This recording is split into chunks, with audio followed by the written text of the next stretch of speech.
memberi sosialisasi dengan pola komunikasi yang Syederalun jumlah ternak yang terindikasi penyakit mulut dan kuku atau PMK di Biren bertambah dari sebelumnya 106 ekor kini mencapai 110 ekor. Hal tersebut disampaikan Kepala Dinas Peternakan dan Kesehatan Hewan, Dr. Hewan Lisa Rozana dalam rapat koordinasi terhadap penyakit mulut dan kuku atau PMK pada ternak pada Jumat 13 Mei 2022 sore di Aula Bapeda Biren. Rapat koordinasi dipimpin Bupati Biren Muzakar Agani, dihadiri unsur Forkopimda, Kepala SKPK, petugas puskesmas dan unsur terkait lainnya. Selain memaparkan kondisi terkini, Lisa juga menayangkan slide gambaran ternak yang sakit serta langkah pencegahan.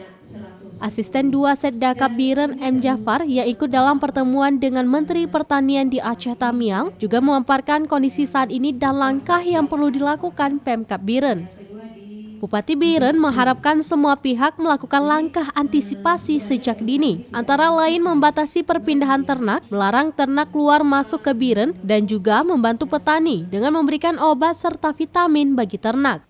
Muzakar Agani mengatakan, Menteri Pertanian sudah mengabarkan akan mengirim obat-obatan ke Biren, sehingga dinas terkait harus segera merespons secepatnya untuk penyaluran bantuan tersebut.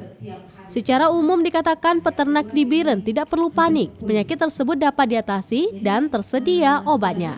Pertama adalah pencegahan, itu pendekatan pospot di tempat-tempat tertentu. Yang kedua sosialisasi pada masyarakat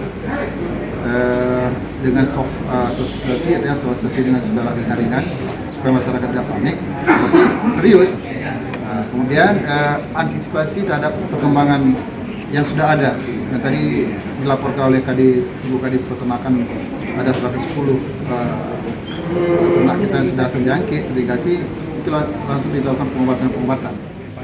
Dari Biren, Yusmandin Idris, Serambi-On TV. Jadi sebenarnya PMK ini tidak mematikan, cuman ya menurut